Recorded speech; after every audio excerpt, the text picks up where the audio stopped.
Here at Radio Adelaide, we love local, and it's local community that support us. The story of Julian Assange has touched the hearts of many freedom-loving people. The Australian journalist and founder of WikiLeaks was convicted by the US and is currently locked up in a maximum security prison in the UK, just for releasing the state's war crimes in Iraq and Afghanistan. The fight for his release and bail continues to be a long and grueling one. Joining us in the studio, we'll have Jody Saad from Adelaide for Assange. But wait, there's more.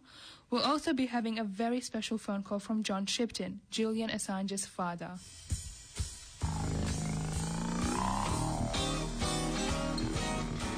In a time of information overload, and often this information is either filtered, manipulated, fabricated, or biased, there is bravery to be speaking the truth. And one of those people, and there's bravery in fighting for the truth, and one of those people is Julian Assange. We have Jody Saad here from Adelaide for Assange with us in studio, and we're going to be talking all things Julian Assange, activism, truth. How are you, Jody? I'm really well, thank you. Thanks for having us on your show. That's excellent. Thank you for coming in. We're really, really excited. Jody, can you just please tell us, what is Adelaide for Assange? How did you get involved with the case of Julian Assange before that? Yeah, so I guess like any free-thinking, politically curious Australian, I was following the case of Julian Assange for some time, casually, however, and it wasn't really until he got arrested and dragged out of the Ecuadorian embassy that I really started to think, why is this Aussie being dragged out of by the police? He's a journalist. And then I thought, why has he been hunkered down in there for so long anyway, in the middle of London, 7 years?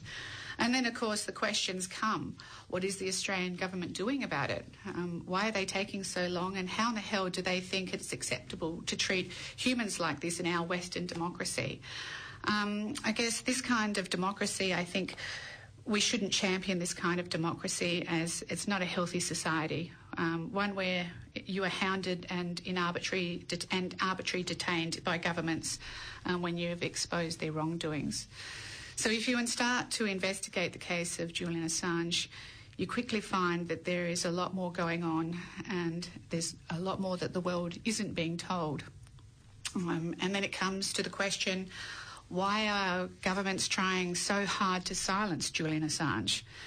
And I guess I invite all listeners to look into this case deeper and try and find their own answers, because it's very interesting, of course.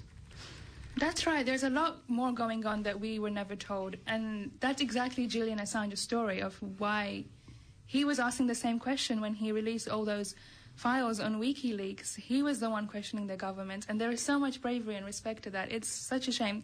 He was in the Ecuador embassy for 7 years. He was in the Ecuadorian embassy for 7 years until the Ecuadorians said that he had no longer had what's the word? Asylum. Is that the word you're looking for? I'm so sorry. Yeah, until they no longer said he had asylum, and that allowed the British to go in and arrest him. And then he was put into a maximum security prison, Belmarsh, where he has actually been for 2 years. He's ill, he has lung conditions, and he's in there in a COVID-infested maximum security prison, and he's a journalist, which is very over the top. It's absolutely disgusting how he is being treated. He's not a criminal at all. He's a political prisoner, and 100%. All of this is to silence him.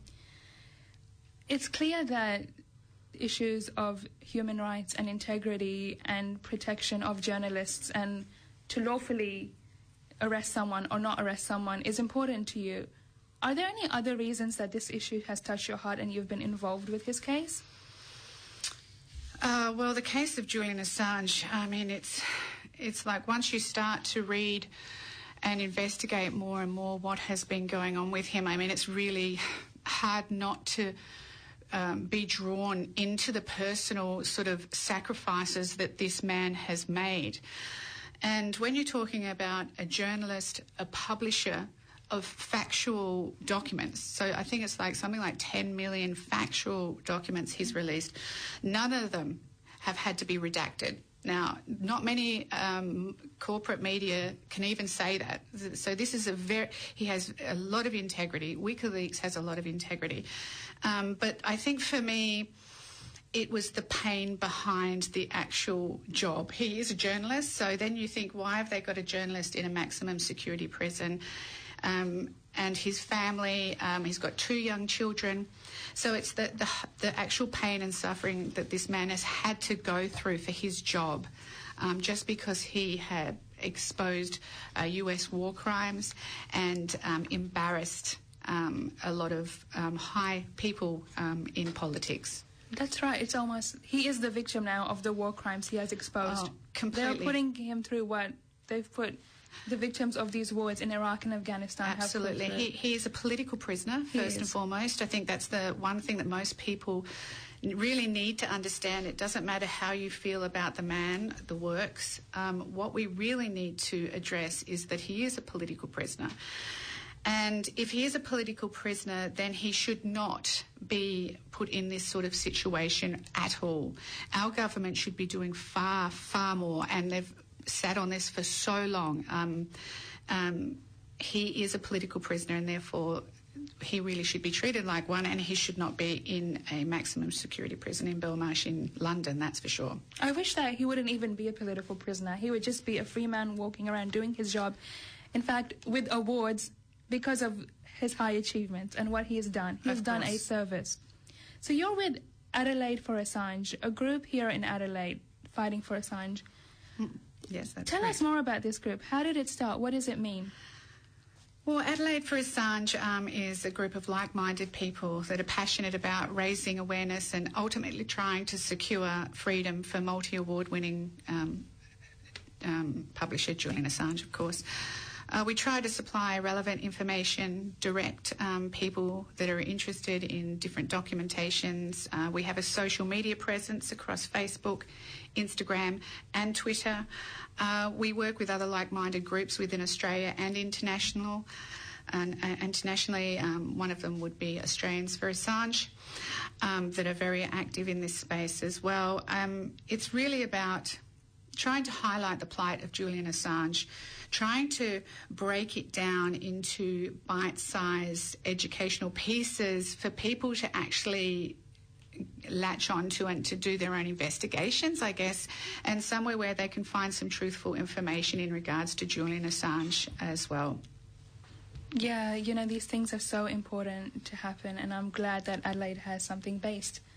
Yeah, I mean, Steph and I really, we met each other through a Julian Assange page, and we just thought we would get together, and we met, and we really liked each other, and then it's just been born from that, really. I was just I'm just an ordinary person, but I was just so tired of seeing this roll on, this farcical kind of persecution of this man roll on with no one really saying anything about it. And it kind of felt sometimes I was in a crazy land where people weren't really acknowledging what was happening to this journalist, and it was like Australians and the media had washed their hands of him.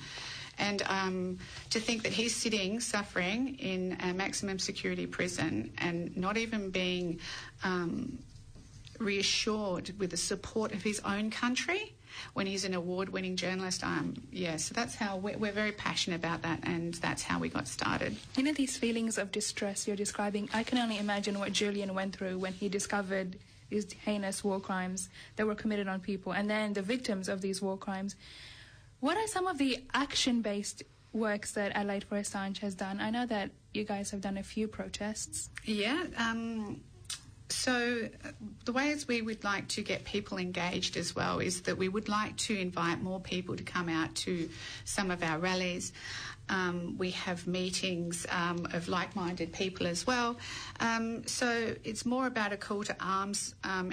We would love to have a heap of people come and join us with their different skills to try and put forward a better argument to get Julian Assange released. Thank you so much. It's time for a short music break. We'll be right back. And this next song is called...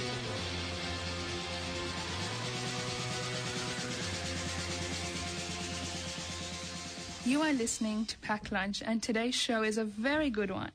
We have here Joe Saad from Adelaide for Assange, and on the phone, John Shipton, the father of Julian Assange.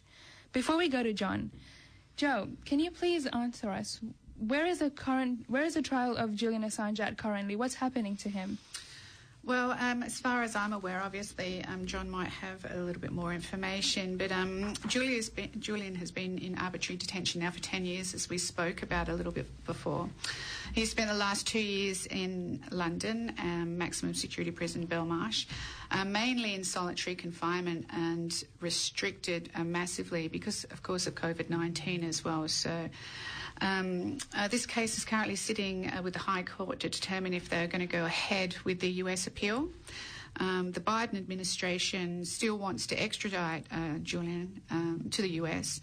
The fact that the US is grinding ahead with this case is actually astounding. Joe Biden should drop the case like a hot rock. They champion free speech, yet vigorously pursue Julian. So it's a real contradiction in values and in terms. So we are really waiting to see if that appeal is going to go ahead. The reason they pursue Julian is because Julian threatens the very foundation they've been built on, which is crimes against humanity. He's in maximum security prison, whereas, you know, who belongs there is the people that committed those war crimes. Yes, and a lot of people would really agree with you on that point. Are there ways for the general public to support Julian Assange, and what are those ways? Well, I believe that we really need to raise awareness and to get more people politically engaged, especially in Australia. There are many ways in which people can get involved. And personally, I believe it's going to be people power that is actually going to save Julian and get him back in the arms of his family. Firstly, get involved. Learn as much as you can about what is going on. Follow Assange interest groups such as Adelaide for Assange, WikiLeaks, Australians for Assange. You'll find all of us on Facebook, Instagram and Twitter. Being local, Adelaide station, please come and join Adelaide for Assange. We're always keen to meet like-minded people, and the more the merrier. You know, the more skills people have got, like artists or people that want to drop off pamphlets or people that are interested in doing social media. So there's a lot that you can get involved in with us. We actually have an upcoming event that I can talk to a bit later. You can also sign petitions, such as the very successful change.org petition by Philip Adams. Amazing. Write, call and lobby the Foreign Minister, Maurice Payne, and the Prime Minister, Scott Morrison. Please do that. They don't respond back, and you probably won't get any answers from your letters or your phone calls.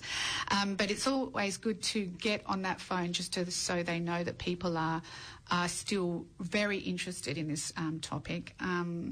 Also, write to your local councils and your local MPs. If you like, come out to the protests as well. Get out, make your voices heard. You know, we do live in a democracy. Get engaged, get politically engaged, get involved. We would love to see you, and so that would be fantastic for you to do that as well. We have a lot of like-minded people, and sometimes we go, you know, have a few drinks after some of the protests and have a chat. So it's really interesting. It's a nice way to meet politically engaged humans. Also, last thing, I guess, is you can write to Julian himself. We have details of that on our Facebook page and how to write Julian a letter. It is quite specific because you need to, you know, address the envelope and all that sort of jazz, and it is an English stamp for it to be returned. But I'm sure he would be extremely pleased to know that people are out there in his home country working to get him released, putting pressure on the government, and because we're all concerned about his well-being, and we are fighting the good fight because he has fought the best fight for us. Yeah, just keep on pushing. These war criminals are relying on people forgetting about Julian. And so our voice matters because Julian matters. Absolutely, and I think Australia has a lot of an apathy towards politics or engaging in it too. So, unfortunately, but I'm sure that's going to change with these conversations happening. Moving on to John Shipton now.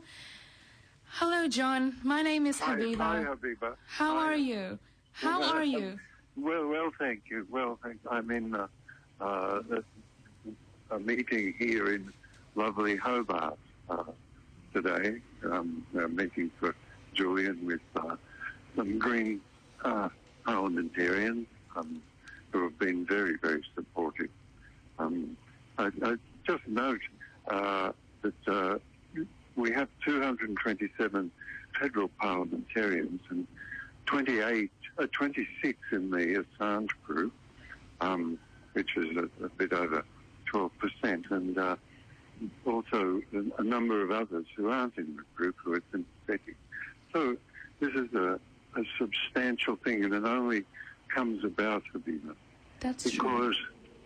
because of an upwelling of support among us, among the people, Australians. Well, it's good to hear that you're well and that there is this support here and that you are witnessing the support. If only people knew the true nature of what is happening to Julian Assange and who is behind it, these awful and evil hands and the acts they are committing on Julian Assange, then I am positive that there will be so much more support, which is why these conversations are important. Which is why, John, I want to give you now this platform where you can talk about absolutely anything. Go on a rant if you want. Be the leader of this conversation. This is your place and this is your time. The fact that you are the father of Julian Assange and the integrity that Julian Assange has shown, it is testimony to the way that you have raised him. There is so much respect that I have for you. There is so much respect that anyone that is following the case of Julian Assange has for you. I am sure that Julian was raised with so much incredible parenting that right now this is where he is at, because these criminals cannot stand that people like Julian Assange exist. That's why they're trying to silence him. But right now, this is your time. Please, talk about anything you want. Thank you, Habiba. Julian was raised by his mum primarily, Christine, who has fought day in, day out through Twitter and travel.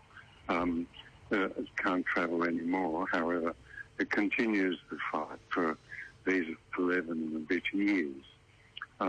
Julian himself is, well, I speak to him every other day.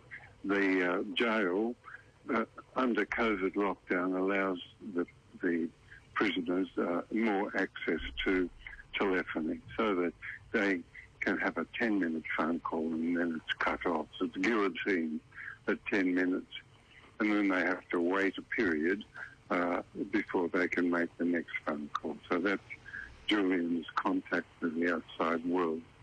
Solely that. There hasn't been a lawyer's visit in 12 months now because of the COVID lockdown. And last I went there with his children and his partner Stella was in March last year. So you can see that the circumstances for the prisoners, and in particular Julian, who is on remand, that is, he is innocent, is very arduous. And after 10 years of torture, and I don't say that lightly, the United Nations rapporteur on torture, Professor Nils Mills of Glasgow University, saw Julian last year in April, and in the company of two experts on psychological torture, two doctors who that is their profession, to evaluate the effects and how to go about the convalescence when in cases of psychological torture. And his report was sent to the British government, the Swedish government. I know the report was tabled in Parliament, and the Department of Foreign Affairs and Trade have a copy because we've made many freedom of information requests, and one of those requests, interestingly, has the 36-page report from Nels Melzer outlining the psychological torture and its effects, the mobbing and the smearing and the calumnies that were launched against Julian by numerous executives of government in the UK and Sweden and the United States. They're all listed there, and the results are listed there. The ceaseless application of psychological attacks on your well-being, and you never know. Certain things are offered and then withdrawn. The Swedish matter had 4 prosecutors, 9 years, and in the end it was the Federal Court of Sweden, upon an appeal by Julian and his lawyers, the Federal Court of Sweden ordered the Swedish prosecuting authority to progress the case by coming to London. That's after 9 years. They came to London, and of course immediately the case was dropped. So that circumstance is typical, and the Crown Prosecuting Service of the United Kingdom, in concert with the Swedish prosecuting authority, conspired to extend Julian's stay in the embassy in every way possible. Now, again, we have the documentary evidence of this from the Freedom of Information request launched against the United Kingdom, Crown Prosecuting Service, and the Swedish Prosecuting Authority. I myself, with a cameraman, picked up 5,127 pages. They refused to give us the Freedom of Information request in electronic form, so we had to fly to Gothenburg, pick up these 5,000 pages in a trolley and take them back and then scan them and make them into searchable PDFs. That's just one example. It's warfare they're committing on him, and the lack of action from the Australian government is also warfare. We'll be back, John. We're just going to have a short music break and we'll continue this discussion. All right, thank you. John Shipton, father of Julian Assange, speaking to us from Hobart today, and we will hear more. You're listening to Packed Lunch. We're just going to have a short break with Bad Religion singing Let Them Eat War.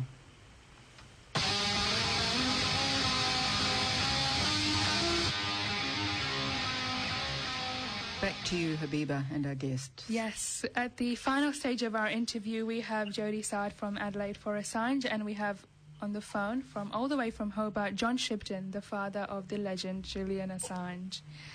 Hello, John. Thank you again for all this. Hi. Thank you again for speaking to us. We've just got a final few moments and a final few minutes, and we'd love for you to just explain to us how you're feeling and how you're going through all of this. What are you doing? What can people do? Well, I'm okay. I'm after we finish here, I'll see some friends who will help with building another website and have a cup of coffee. The one who needs our attention is Julian. So I'm with a group of others. We do tours, and we're doing a tour of the north coast of New South Wales, all the towns, Mullumbimby, Nimblin, Byron, and Brisbane, and Gold Coast, and Lismore, Newcastle, Grafton. So that starts on the 1st of May, on May Day, at Nimblin at Mardi Gras, and then continues on for 2 weeks, 19 destinations or 19 events over the 2 weeks. Check it out on Facebook. It has a Facebook page and a small website. As for the Australian government, you can only conclude that after 11 years, the policies of DFAT and the policies of Prime Minister and Cabinet are to acquiesce to the mistreatment of Julian Assange, a citizen of Australia. In acquiescing, they are complicit. and so this must end.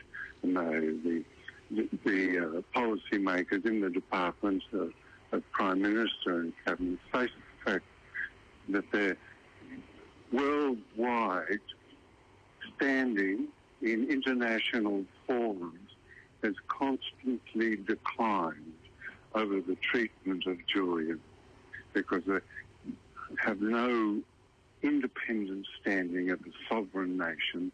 They simply acquiesce to what other nations do to their citizens, and particularly an outstanding citizen like Julian, who brought to us great gifts of truthfulness and reportage of war crimes and the difficulties of the trade arrangements and environmental crimes like the dumping of e-waste by Trafigura off the east coast of Africa. All of those things, Habiba. Yeah. He did. He brought us a great gift. He brought the 15,000 dead Iraqis killed by the imperialist war machine a great gift, because he brought them the truth. He showed the world what had happened. He pulled off the veil, because these criminals who wear perfume, who come out in suits, who disguise themselves in a good appearance, have fooled people, and he showed them for what they are. And so as revenge, they have decided to commit war on him, psychological abuse, as you mentioned. Yes. There's one other thing I can add, that these leaks, as they are called, or reveal of government documents, can bring peace, that can bring the end of wars. In one such case in Iraq in 2006, a group of soldiers murdered an entire family, and then they called in an airstrike on the house to destroy the evidence of their heinous crimes. This was reported by the ambassador of the United States back to the State Department, and remained secret until the release of the cables. Excuse me. Upon release of the cables, the Iraqi government saw that there was necessity to act and refused to renew the status of forces agreement, and consequently United States troops had to be withdrawn from Iraq and did not return until the advent of ISIS and all the other terrorist groups that grew in Iraq, fostered, by the way, by certain sections of the United States, principally the CIA. So they can bring peace, these revelations. So they're very, very important. And if Julian was still free and practicing and well, he would have reported these. He would have continued to fight for the freedom and the liberation of people overseas and in the Middle East. Yes. John, indeed. I just want to express my sympathies to you, because it cannot be easy for you as a father to witness your son to go through all of this torture. And thank you. As a journalist student myself, I am just outraged about this assault on free speech.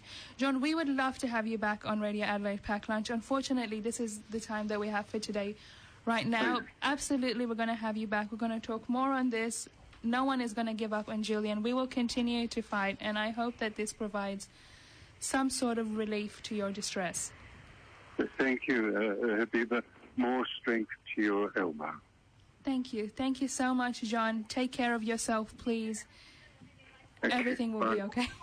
Thank you. Bye, Habiba. Bye-bye. Bye. Joe, back to you. Thank you. Adelaide for Assange representative. Joe, before we wrap up, could you please just give us some quick and final thoughts on this assault on free speech, and finally promoting any events coming up? Where can we learn more about you? Stay in contact with Adelaide for Assange. Of course. I think that we can battle against the assault of free speech, firstly, in getting educated, getting active and getting involved.